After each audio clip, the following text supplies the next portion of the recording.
ठीक है, okay.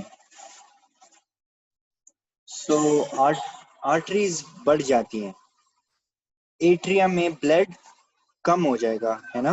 Pressure अगर आर्टरीज में ज्यादा हो जाए, पी लिख देता हूँ यहाँ, तो एट्रियम में ब्लड कम हो जाएगा। एट्रियम में ब्लड कम हो गया तो वेंट्रिकल्स में कम होगा, वेंट्रिकल्स में कम होगा तो एओर्टा कम blood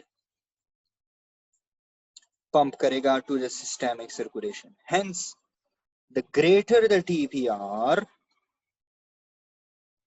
less will be the cardiac output or systemic circulation।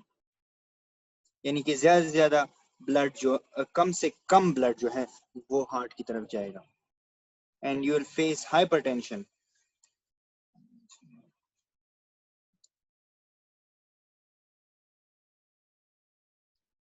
Yes, increase after load, increase aortic pressure, good. Decrease तो डिक्रीज होगा तो आर्ट जाएगा। अगर वेजो डायलेशन डिक्रीज तो टीपीआर डिक्रीज।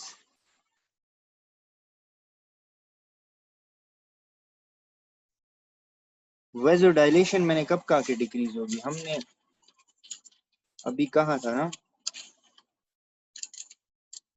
कि वेजो डायलेशन अगर हम देते हैं तो वेजो डायलेशन ज्यादा होगी ना, तो आपके पास टोटल पेरिफेरल रेजिस्टेंस कम होगा ना। ये आपके पास आर्टरी है, ठीक है। सबर यार, तुम्हें इस तरह समझ, ये देख रहे हो, और ये अब ये नॉर्मल है, इसको मैं खोलता हूं, ठीक है। इसमें रेजिस्टेंस कम होगी या ज्यादा होगी, कम होगी या ज्यादा होगी, टेल मी।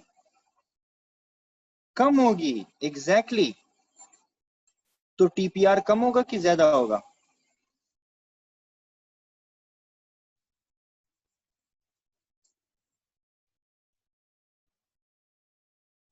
एग्जैक्टली अगर मैं इसको तंग करता हूं,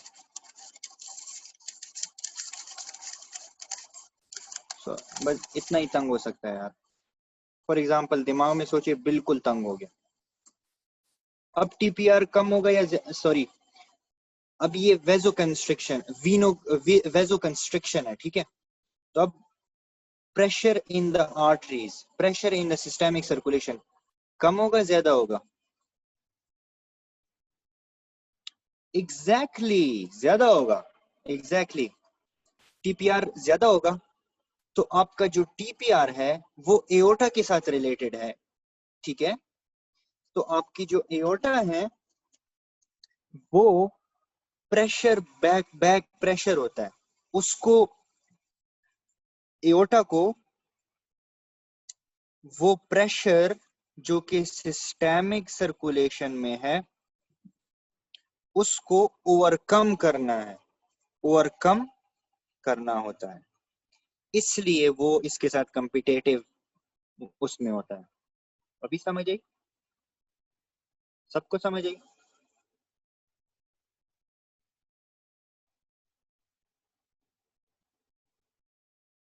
आई आई बी टी आई हो गया। डॉक्टर फातिमा ने क्वेश्चन किया था, डॉक्टर फातिमा को आ गई।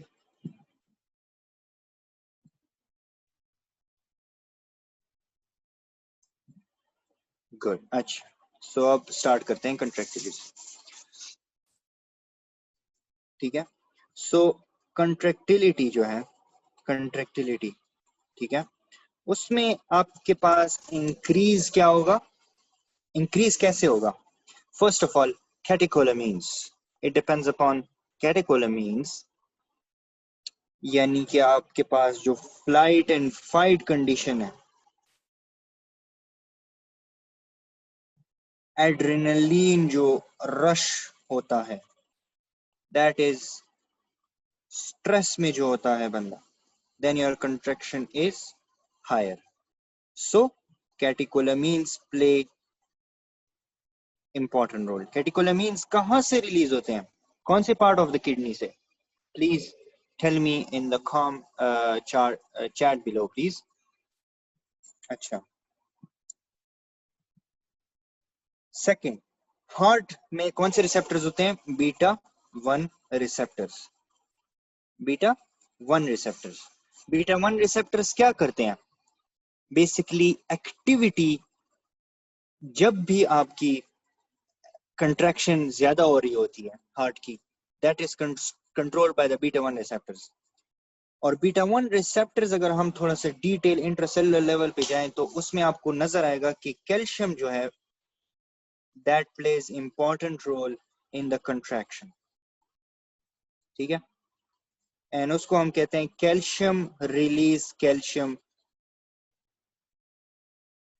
क्योंकि सार्कोप्लाज्म में रेटिकुलम में आपके पास कैल्शियम होता है। Let's see,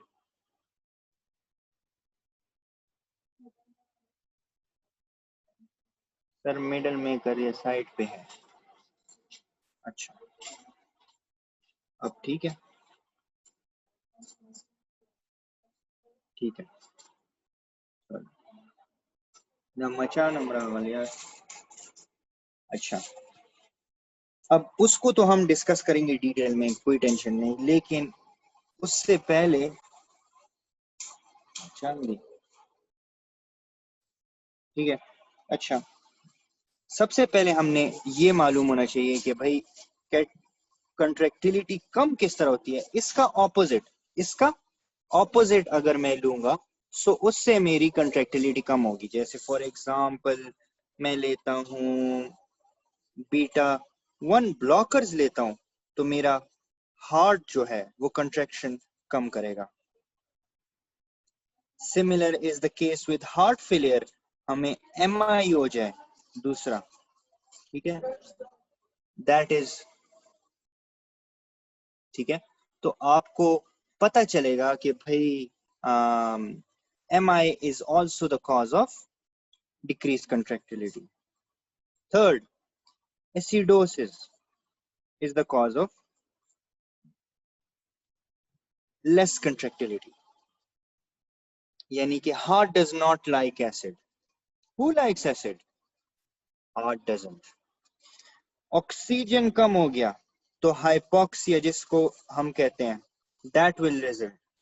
myocardial oxygen demand भी हम पढ़ेंगे इंशाल्लाह, जो कि बेसिकली अगर आप ऑक्सीजन ज्यादा से ज्यादा दोगे तो आपकी कंट्रैक्शन ठीक रहेगी, अगर ऑक्सीजन कम दोगे तो आपको हाइपोक्सिया हो जाएगा, और हाइपोक्सिया से आपकी कंट्रैक्टिलिटी कम हो जाएगी।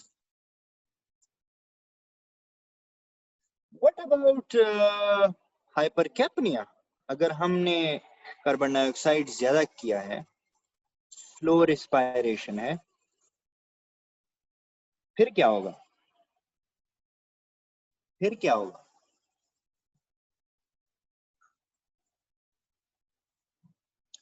एसिडोसिस, हाइड्रोजन आयंस कंट्रैक्टिलिटी को कम करते हैं।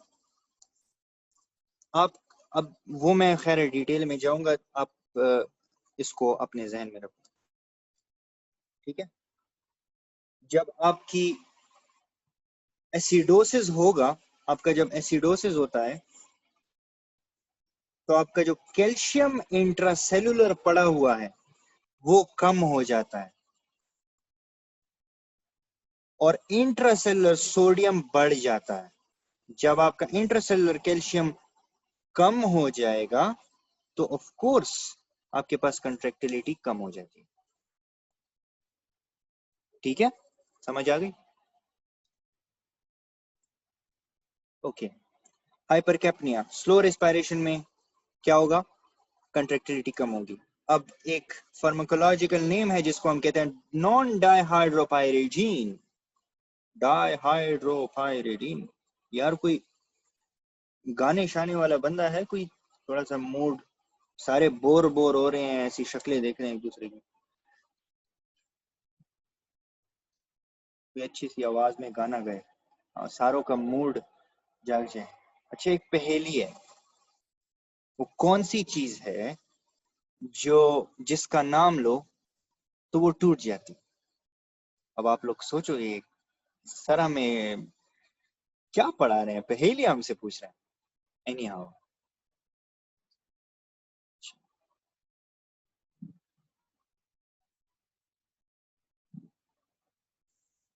हाय हाय, ये तो लगता है कि बहुत से लोगों को ऑलरेडी पता था। See, now we are seeing some activity यार, थोड़ा जागो, थोड़ा ऊपर नीचे, stand up and down and do stuff like that. ठीक है, सो आप लोगों ने वर्जिश भी करनी है। Alhamdulillah, I am a certified nutritionist and I have been training clients as well. Anyhow, उसमें भी कैल्शियम का रोल होता है। जब आप मसल कंट्रैक्शन करते हो तब भी कैल्शियम ज्यादा होगा, तो तब कंट्रैक्शन होगा। नॉन हाइड्रोपायरिडीन, उसको समझने के लिए आपको एक बड़ी जबरदस्त सी एक डायग्राम में समझाऊंगा इंशाअल्लाह। 1 2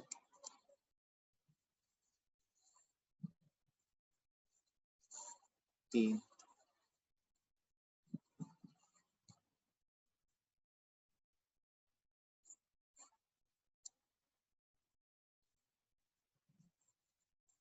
ये आपका हो गया सार्कोप्लाज्मिक रेटिकुलम। ठीक है, इसमें आपके पास होते हैं कैल्शियम आयंस, नजर आए? ठीक, this is your sodium potassium,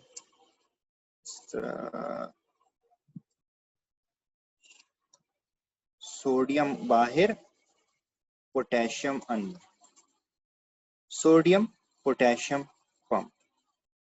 ठीक है, सेकंड आपके पास है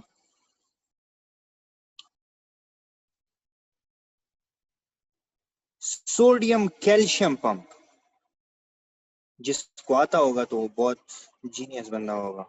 सो कैल्शियम जब आपका बाहर, सोडियम जब आपका अंदर जाता है, with respect to this sodium balance रखती है ना बॉडी, तो सोडियम जब अंदर आएगा तो कैल्शियम बाहर जाएगा।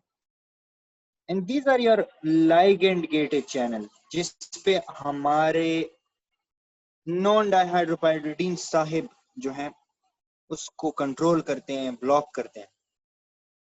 यहाँ से हमारे पास जो है वो कैल्शियम जाता है, कैल्शियम जाता है साइकोप्लाज्मिक रेटिकुलम पे एक्ट करता है और वो मोर कैल्शियम रिलीज करता है। ठीक है, अच्छा, अब फार्माकोलॉजिकली अगर हम एक पेशेंट को डिजॉक्सिन देंगे तो क्या होगा? डिजॉक्सिन देंगे तो आपका जो सोडियम पोटेशियम पंप है दैट विल बी ब्लॉक्ड। अब सोडियम पोटेशियम पंप ब्लॉक हो गया तो आपका क्या होगा? इंट्रासेलुलर जो सोडियम है वो ज्यादा हो जाएगा। अब इंट्रासेलुलर सोडियम ज्यादा होगा तो बाहर कैल्शियम नहीं निकलेगा, यानी ये कि सोडियम अगर अंदर आता है तो कैल्शियम बाहर जाता है। अब हमने इसको भी कंट्रोल कर लिया ना, तो दिस विल नॉट हैपन, यानी कि सोडियम कैल्शियम जो है, कैल्शियम अंदर ही रहेगा इंट्रासेलुलर। सो आपके पास इंक्रीज कैल्शियम इंट्रा सेलुलर होगा, इंट्रा और एक्स्ट्रा सेलुलर है ना ये। तो आपका जो इंट्रासेलुलर है उसमें आपके पास कैल्शियम बढ़ जाएगा। अब कंट्रैक्शन ऑफ कोर्स कैल्शियम पे डिपेंड करती है, तो कैल्शियम कंट्रैक्शन ज्यादा हो जाएगा। अब लाइगेंड गेटेड पे कौन सा काम कर, ये बाबू नहीं है, ये बाबू नॉन हाइड्रोडायरोपायरिडीन, ये बाबू जो है लाइगेंड गेटेड जो है वो क्लोज कर देते हैं। अब बाहर से कैल्शियम नहीं आएगा तो कंट्रैक्शन कैसी होगी? इसीलिए हम हाइपरटेंशन में क्या देते हैं, कैल्शियम चैनल ब्लॉकर। गुड बच्चों, आज हमने क्या सीखा, वो वाला चैनल किसने देखा? सो कैल्शियम चैनल ब्लॉकर्स, ठीक है। This is your whole mechanism in a Giphy.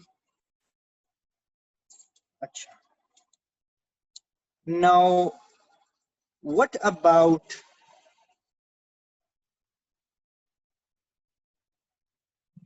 The Starling law?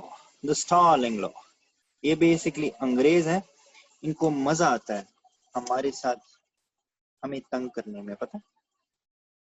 अच्छा, मैं पार्टिसिपेंट्स देख लूं कि वो कितने हैं। 13 पार्टिसिपेंट्स, गुड, यानी किसी ने लीव नहीं किया।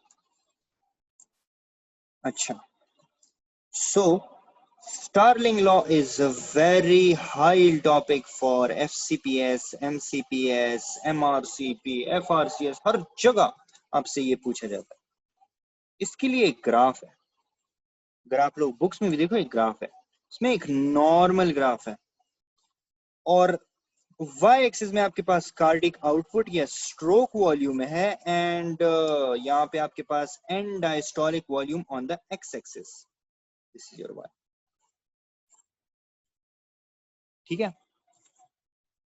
तो अगर आपके पास कंट्रैक्शन यानी वॉल्यूम ज्यादा होगा, ये देखो जिस तरह मैं वॉल्यूम ज्यादा कर रहा हूं, दिस इज नॉर्मल, तो उतना ही आपके पास ज्यादा, क्योंकि हमने कहा था कि cardiac output is equal to and diastolic volume minus sorry mean arterial pressure था वो। तो जिस तरह एंड डायस्टोलिक इसको भी मैं कर सकता हूं कन्वर्ट, लेकिन वो बहुत कंफ्यूजिंग हो जाएगा। सो नॉर्मली आपके पास क्या होता है कि जितना आपके पास कंट्रैक्शन होगी उतनी आपके पास एंड डायस्टोलिक वॉल्यूम होगा। किस तरह कंट्रैक्शन होगी तो more blood from the systemic circulation will enter into the atria।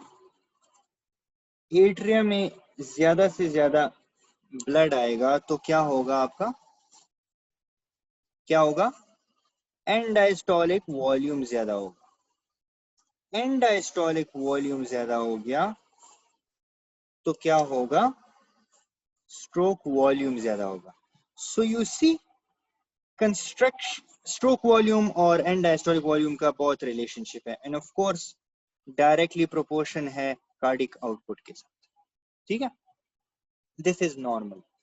Late us see some examples. अगर आप एक्सरसाइज करोगे तो आपका ज्यादा से ज्यादा कंट्रैक्शन होगी, ज्यादा से ज्यादा कंट्रैक्शन होगी तो आपका ग्राफ ऊपर की तरफ जाएगा, यानी कि आपके पास एंड डायस्टोलिक वॉल्यूम भी बढ़ रहा है और कार्डिक आउटपुट भी बढ़ रहा है। सिंपल सी से इंक्रीजेस। किस तरह, अगेन कंट्रैक्शन हुआ, सिस्टेमिक सर्कुलेशन। सर ग्राफ फिर से एक्सप्लेन कर। अच्छा, स्टार्लिंग लॉ एफसीपीएस में बहुत इंपॉर्टेंट है, पीएमडीसी के टेस्ट में भी। कंट्रैक्शन अगर आपकी ज्यादा होगी तो सिस्टेमिक सर्कुलेशन में ज्यादा से ज्यादा ब्लड आएगा, एट्रियम में ज्यादा ब्लड आएगा, एंड डायस्टोलिक वॉल्यूम ज्यादा होगा। एंड डायस्टोलिक वॉल्यूम ज्यादा होगा तो स्ट्रोक वॉल्यूम ज्यादा होगा। स्ट्रोक वॉल्यूम ज्यादा हो गया तो कार्डिक आउटपुट भी ज्यादा हो गया, इसलिए ये ग्राफ इस तरह जा रहा है। अभी समझ आई?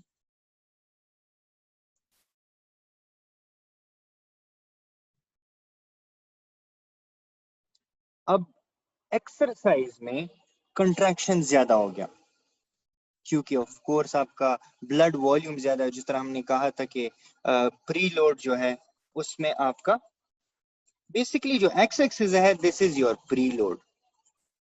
सो pre load depends upon what, contraction, directly proportion to A, contraction, B, stroke volume, C, blood volume।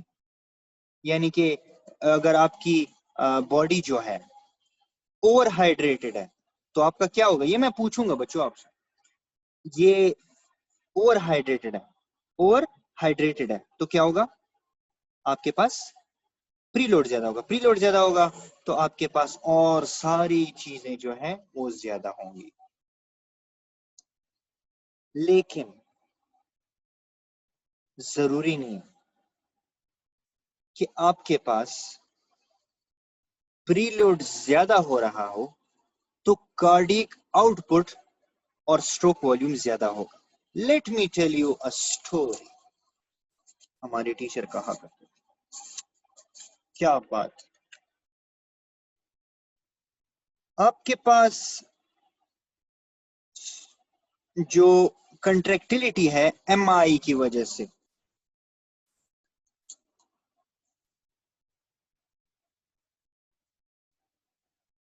ठीक है, मसल फाइबर्स आपके कम हो रहे हैं, छोटे हैं, मतलब कि आपका जो वो है कंट्रैक्टिलिटी वो नहीं हो रही, एंड डायस्टोलिक वॉल्यूम जो है वो कम है, तो कंट्रैक्शन कम होगी, कंट्रैक्शन कम होगी तो एंड डायस्टोलिक वॉल्यूम कम होगा। किस तरह, कंट्रैक्टिलिटी ज्यादा थी तो more blood was in the heart, यानी प्रीलोड जब ज्यादा था, एंड डायस्टोलिक वॉल्यूम ज्यादा था, स्ट्रोक वॉल्यूम ज्यादा था, कार्डिक आउटपुट ज्यादा था, कंट्रैक्टिलिटी कम हो गई तो उसका ऑपोजिट होगा, सिंपल। लेकिन अब यहाँ पे आप देखो बहुत डिक्रीज हो रही है, ठीक है, यहाँ पे बहुत डिक्रीज हो रही है, तो इस वजह से क्योंकि पल्मोनरी हाइपरटेंशन में आपके पास फ्लूइड बिल्डअप हो जाता है, तो एओर्टा को यानी कि बहुत काम करना पड़ता है against the hypertension, systemic circulation. तो वही बात, टीपीआर ज्यादा होगा हाइपरटेंशन में, हाइपरटेंशन ज्यादा होगा तो यानी कि आफ्टर लोड ज्यादा हो गया, आफ्टर लोड ज्यादा हो गया तो बस कार्डिक फेलियर हो गया, इसलिए हम क्या देते हैं, हाइड्रोलाइजीन, एग्जैक्टली। नाउ इसकी ट्रीटमेंट अगर हम करेंगे तो it will improve from this to this. क्या समझे, क्या समझे, ठीक है, ये आपका है स्टार्लिंग लॉ।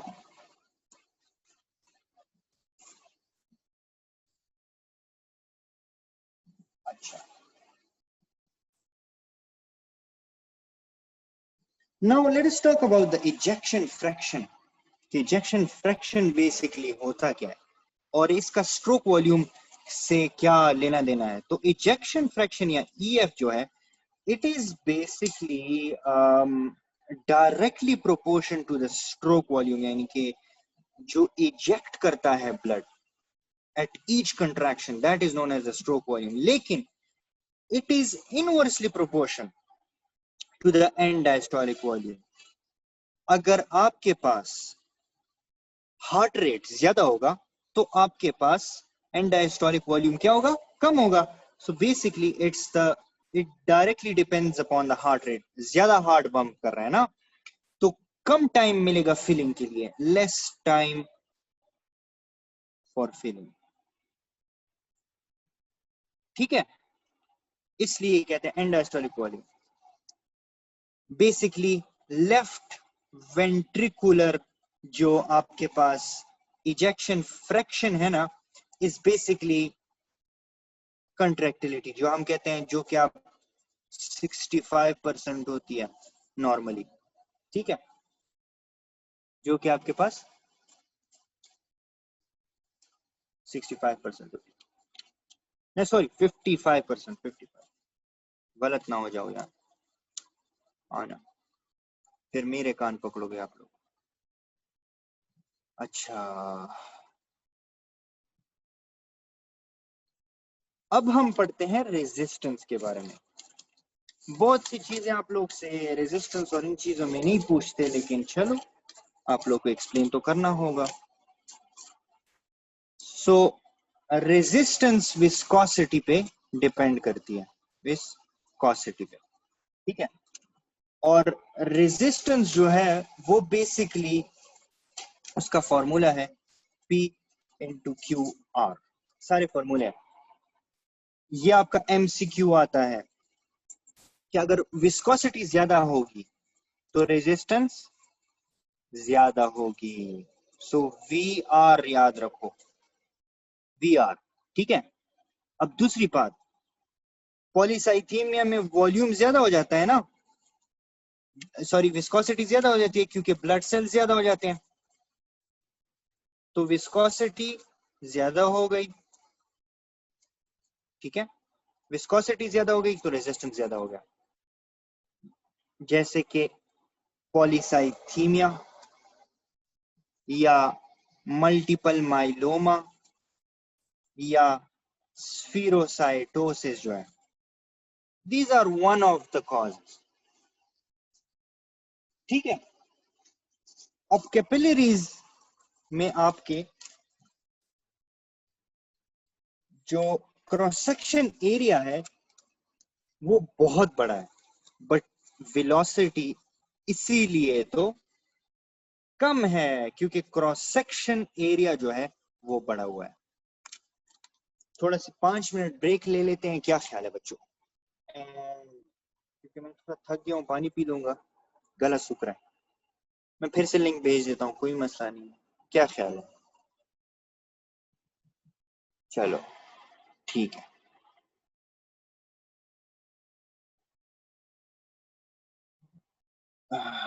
मैं आपको लिंक भेजता हूँ फिर से।